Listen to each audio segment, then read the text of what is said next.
हमारे लिए स्त्रियां लक्ष्मी स्वरूप है, दुर्गा स्वरूप है, माँ अन्नपूर्णा के समान है। और आपके लिए स्त्रियां खेती करने की मशीन है, जिसका आपका एक ही कार्य है, 9 महीने के बाद दूसरी खेती, फिर 9 महीने के बाद तीसरी खेती। औरंगजेब कौन था? वो औरंगजेब जो दिन में 2.5 लाख जनेऊ जब तक ना जला ले उसकी आत्मा को संतुष्टि नहीं मिलती है, और उसी औरंगजेब की मजार पर चादर चढ़ाने जाते हैं अकरुद्दीन ओवैसी। ज्ञान वापी का मामला इतना हाईलाइट हुआ कि ओवैसी साहब कहने लगे कि जो राजपूतों की लड़कियां थी वो मुगलों को ब्याही। कैसे देखती हो? आप एक बार पद्मावती का नाम भी जरा जिक्र कर लें। हमारे देश में ऐसी रानियां रही थी जिसने मुगलों को अपना शरीर छूने नहीं दिया, बल्कि अपना जौहर करना स्वीकार किया।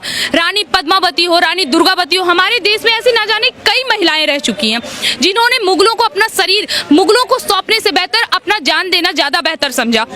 ओवैसी असाउद्दीन अकरुद्दीन का हमेशा से यही काम रहा है कि वो लोग को कभी बोलने की तमीज नहीं है। सबसे पहली बात कि अपने आप को एक दिग्गज नेता कहते हैं जिनको ये नहीं पता कि तथ्य पर बात कैसे की जाती है, जिनको ये नहीं पता कि एक प्रधानमंत्री का इज्जत कैसे किया जाता है, इस देश का इज्जत कैसे किया जाता है, इस देश में रहने वाले लोगों और हमारे धर्म का इज्जत कैसे किया जाता है। ओवैसी अकरुद्दीन लोगों को भड़काने का काम कर रहे हैं। उनका यही कार्य रहा है कि किसी भी तरह लोग भड़के आपस में उलझे, और उनका समर्थन तो कुछ हिंदू भी कर रहे हैं जो हमारे देश में मौजूद हैं, जिनको किसी चीज से मतलब नहीं है। देश गया, धर्म गया, कुछ नहीं, बस अपनी राजनीतिक रोटियां सेकनी है। तो वो उसी विचारधारा के लोग हैं, उसी विचारधारा के लोग हैं। ओवैसी अकरुद्दीन का हमेशा से काम रहा है लोगों को भड़काना, और ये कार्य वो सही से करते आ रहे हैं। लेकिन माफ करिएगा, अपने आप को नेता कहना, अपने आप को एक वकील कहना, ये आपके बस की बात नहीं है। हमें शुरुआती दौर से अभी तक गलत इतिहास पढ़ाया गया है। आजादी मिलने के बाद 1947 से लेके लगातार हमारे देश के एजुकेशन मिनिस्टर 5 बार मुसलमान रहे हैं। उन्होंने एक कार्य किया है, हमारे देश के सही इतिहास को हम तक नहीं पहुंचाने दिया। औरंगजेब द्वारा हमारा नालंदा विश्वविद्यालय जलाया गया था, लेकिन उसके बाद जो थोड़ा बहुत बचा था वो कार्य संपन्न करने का काम इन मुसलमानों एजुकेशन मिनिस्टरों द्वारा हुई है। हमें इतिहास पढ़ाया जाता है बाबर का बेटा हुमायूं, हुमायूं का अकबर, अकबर का शाहजहां, शाहजहां का औरंगजेब। हमें ये नहीं पढ़ाया जाता महाराणा प्रताप के पिता का नाम उदय सिंह था। हमें शिवाजी का इतिहास नहीं पढ़ाया जाता। आखिर क्यों? हमें हमेशा अधूरी जानकारी दी जाती है। अहिंसा परम धर्मो, सर अहिंसा परम धर्मो इस नाम पे आप पूरा चिल्ला रहे हैं कि आप पहले जाके अपनी संस्कृत भाषा पढ़ के आओ, उसमें लिखा हुआ अहिंसा परम धर्मो, अहिंसा आपका सबसे पहला धर्म है। सर उसका अगला लाइन आप क्यों नहीं पढ़ाते? धर्म हिंसा तथैव चौ। अगर अहिंसा परम धर्म है, आपका सबसे पहला धर्म अहिंसा है, तो दूसरा धर्म पे अगर बात आए तो सामने वालों को काटना भी आपका धर्म है, और ये जायज है। लेकिन एक बात मुझे ये समझनी है, जो पूरा का पूरा मामला है जो हिंदू महिलाओं तक पहुंच गया ज्ञान वापी से होते हुए, वैसे सब कहना क्या चाहते हैं? क्या हिंदू महिलाओं का अपमान करना चाहते हैं? जी सर देखिए, आप हिंदू महिला को ही क्यों गिनती कर रहे हैं? क्या वो अपने घर में मौजूद बीबी, अपने बच्चियों का भी, अपनी माँ का भी किसी का सम्मान करते होंगे? क्या आप एक मुसलमान नेता से ये उम्मीद करते हैं? माफ करिएगा, हमें ये वर्ड कहना पड़ रहा है, लेकिन आपकी स्थिति ही यही है ना कि आप अपने घर में मौजूद अपनी अम्मी, अपनी बहन जान, अपनी बीवी जान, आप किसी का इज्जत नहीं करते, क्योंकि आपके धर्म में कहीं भी ये नहीं बताया गया है कि स्त्री हमारे देश के, हम स्त्री को हम हिंदू धर्म में लक्ष्मी का रूप बताते हैं। हमारे लिए स्त्रियां लक्ष्मी स्वरूप है, दुर्गा स्वरूप है, माँ अन्नपूर्णा के समान है। और आपके लिए स्त्रियां खेती करने की मशीन है, जिसका आपका एक ही कार्य है, 9 महीने के बाद दूसरी खेती, फिर 9 महीने के बाद तीसरी खेती। तो आप एक इतने अच्छे नेता होने के बाद सर आप इनकी बयान भी सुनते आ रहे होंगे, आज तक मैंने इनका कभी कोई अच्छा बयान नहीं सुना है। वो तो कहते हैं कि मुगलों से हमें जोड़ दिया जाता, हमें मुगलों से हमारा कोई मतलब ही नहीं है। जी मुगलों से मतलब नहीं है सर। आप जिस मस्जिद के नाम पे लड़ते आ रहे हैं, हमारे देश में मुगलों ने क्या किया है? 30,000 मंदिर तोड़े गए हैं इस देश के, तो 30,000 मंदिर क्या किसने तोड़े हैं? किसने तोड़े? आप एक बार लेखा जोखा पूरी अच्छी से निकाल लेना सर कि कौन देगा इसका जिम्मेदार, कौन है इसका जिम्मेदार। बाबर, आप कहते हैं कि बाबरी मस्जिद हमारी है, बाबरी मस्जिद खोदी ज्ञान वापी, आप बाबर को अपना कह रहे हैं। बाबर कौन था? अकबर कौन था? औरंगजेब कौन था? शाहजहां कौन था? क्या वो इस देश के थे? उस देश के आए हुए इस देश में वो रहने लगे, इस देश की लड़कियों के साथ उन्होंने लब जिहाद किया, इस देश पर उन्होंने आक्रमण किया, हमारे मंदिरों को तोड़ा। ये सब करने के बावजूद भी हम हिंदुओं से झेलते चले गए, झेलते चले गए, झेलते चले गए। ये सब होने के बाद भी उनके नामों पर ना सिर्फ मस्जिद के नाम बल्कि हमारे कई जिलों के भी ऐसे नाम है, बख्तर, खिलजी, जिसका नाम मतलब आप सोचिए सर, ऐसा देश का संविधान में लिखा गया है कि अगर कोई हमारे देश पर आके आक्रमण करता है तो दूसरे देश के जो आक्रमणकारी हैं उनके नाम पर इस यहाँ का जिले का या फिर किसी जगह का नाम दिया जाता। औरंगजेब रोड, क्यों औरंगजेब रोड सर? औरंगजेब कौन था?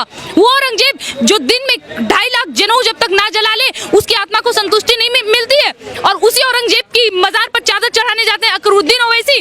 क्यों माने हम वैसे औरंगजेब और बाबर को? आप मानते हैं, इसका मतलब तो आपको जोड़ा जाएगा।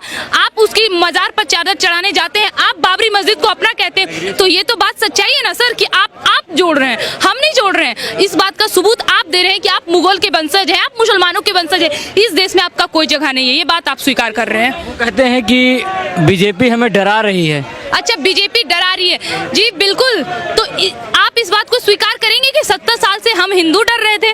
सर, आपका अभी ही मुंह क्यों खुलता है? जब हमारे पक्ष में फैसला आता है तभी आपका मुंह क्यों खुलता है? इससे पहले आप कहाँ रहते हैं? जब हमारे देश में अंकित शर्मा, चंदन गुप्ता और ना जाने कई ऐसे हिंदू कार सेवकों, आरएसएस के लोगों को मारा जाता है, काटा जाता है, उस वक्त आपका मुंह क्यों नहीं खुलता है? जब कोई भी फैसला हमारे पक्ष में आता है तो आप कह देते हैं संविधान गलत है, संविधान के अनुसार कार्य नहीं किए जा रहे, संविधान की हत्या की जा रही है। माफ करिएगा सर, हम लोग हमेशा से संविधान के अनुसार ही चलते आ रहे हैं, और संविधान, जिस संविधान के बारे में आप ये कह रहे हैं ना, उसी संविधान के निर्माता भीमराव अंबेडकर जी ने कहा था कि मैं भारत पाकिस्तान के बंटवारे को तभी स्वीकार करूंगा जब सारे के सारे मुसलमान पाकिस्तान चले जाएं, जब सारे के सारे मुस्लिम पाकिस्तान चले जाए। क्या ऐसा हुआ? नहीं हुआ। फिर आप कैसे आप मानते हैं कि आप इस देश के हैं और हमें संविधान के रूल को फॉलो करना चाहिए? तो कहते हैं कि संविधान पर नहीं चल रही है बीजेपी, तभी तो ज्ञानवापी खोल दिया। सर, संविधान पर नहीं चल रही है तो अभी हमने महाभारत पर चलना शुरू भी नहीं करा है सर। अभी अगर हम महाभारत पे चलने लगे ना तो केवल 18 दिन में आप सब समाप्त हो जाएंगे। कुरुक्षेत्र का वो भूमि आज भी इस बात का गवाह है कि आज भी वहाँ की मिट्टियाँ लाल है। अगर यकीन नहीं है तो एक बार आप वहाँ जाकर जरूर देखें। आप जिस बीजेपी पर ये आरोप लगा रहे हैं कि ये संविधान का हनन कर रही है, तो आप सीधा सवाल कोर्ट पर उठा रहे हैं, क्योंकि अगर संविधान के अनुसार नहीं चलती तो पहला फटकार कोर्ट द्वारा लगाया जाता।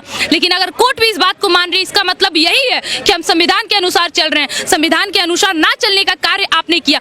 1990 में जब कश्मीर में हिंदुओं को मारा गया था, तब क्या ये देश संविधान पे चल रहा था? छोड़िए हिंदू मुसलमान की बात, 84 में जो आप लोगों के द्वारा दंगे करवाए गए थे, सिक्कों को काटा गया था, उस वक्त किसकी सरकार थी? कौन कर रहा था संविधान का हनन?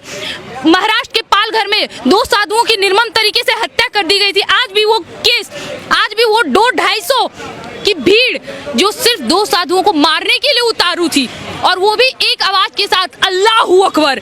सर, ऐसी आवाज जब आ रही थी तो क्या आप संविधान, उस वक्त हमारा देश संविधान पर चल रहा था, उस वक्त आप इस तरह के जवाब क्यों नहीं दे रहे थे? उस वक्त आप मौनी बन जाते हैं, उस वक्त आप मौन धारण कर लेते हैं। जब बात हम पर आती है तो आप कहते हैं कि संविधान का हनन हो रहा है। नहीं सर, अब हमारा देश सही संविधान के अनुसार चल रहा है, हमारा देश सुरक्षित हाथों में है, आप बस इंतजार करिए।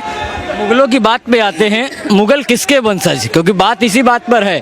कहते हैं कि जो हिंदुओं की लड़कियां हैं, अभी जो पहले मैंने आपसे सवाल पूछा, उनकी शादियां मुगलों से हुई, तो हम कैसे वंशज हो गए? 1206 में इस देश में, भारत देश में मुगल आए, उन्होंने यहाँ पर आके इस्लाम धर्म की स्थापना करी। उसके बाद बाबर तक तो आप छोड़ दीजिए, उसका एक कार्य रहा था कि मंदिर को तोड़ना, बाकी लूटपुट करना, ये सब। उसके फिर औलाद पैदा हुए जिसको हम अकबर के नाम से जानते हैं। उसने अपना विवाह रचाया जोधा से, ये सोचकर क्योंकि अगर वो जोधा से शादी करते हैं तो उनको राजपूतों का सपोर्ट मिलेगा, लेकिन राजपूत का ये मानसिक नहीं था। उन्होंने ये सोच के कहा था कि अगर हम अपनी जोधा को उस मुगल के हवाले कर देते तो शायद हमारा देश बच जाएगा, लेकिन उनको ये चीज नहीं पता था। लब जिहाद करने का पहला कार्य किया। तो सर, अगर आप ये बात को स्वीकार करते हैं कि नहीं, हम मुगल की पैदाइश नहीं है, हमारा अलग है, हम अलग है, मुगलों से अलग है, मुगल अलग है, मुगल ये थे, मुझे मुगल से मतलब नहीं है, मेरा वंशज अलग है। तो सर फिर आपके भाईजान क्यों जाते हैं औरंगजेब की मजार पर चादर चढ़ाने? आप क्यों कहते हैं कि बाबरी मस्जिद हमारी है? आप क्यों कहते हैं कि ये मस्जिद हमारी है, जो कि सारी मस्जिद मुगलों द्वारा बनवाई गई है? अगर ऐसा नहीं है तो फिर आप क्यों इस बात को स्वीकार करते हैं कि ये सारी की सारी मस्जिद हमारी है? सर आपको ये बात भी स्वीकार नहीं करनी चाहिए ना, आपको तो भाईचारा निभानी चाहिए। आप कहिए इस बात को कि भाई मुगल तो उस वक्त आए थे, हम हिंदुस्तानी हैं, तो एक काम करिए, जो मुगलों ने मस्जिद बनवाई थी ना, आप उसे तोड़कर हमारा मंदिर बनाइए। ये होता है भाईचारा सर। भाईचारा तो हमने बहुत अच्छी से निभाया है। इस बात का संतुष्टि अगर आपको नहीं मिल रहा है तो मैं जवाब दे दूं कि हिंदुओं ने भाईचारा इस अच्छे तरीके से निभाया कि अखंड भारत जो कि 83 लाख वर्ग किलोमीटर क्षेत्रफल में रहता था, आज 33 लाख वर्ग किलोमीटर क्षेत्रफल में पहुंच गया है। तो सर भाईचारा का हर एक परिणाम हमने दिया है। हिंदुओं ने सिर्फ भाईचारा निभाने का ठेका ले रखा था और अभी तक निभाती आ रही है। लेकिन माफ करिएगा सर, अब जो सही है वही फैसला किया जाएगा। आपके इस तरह के बेतुका बयान देने से कोई फायदा नहीं है।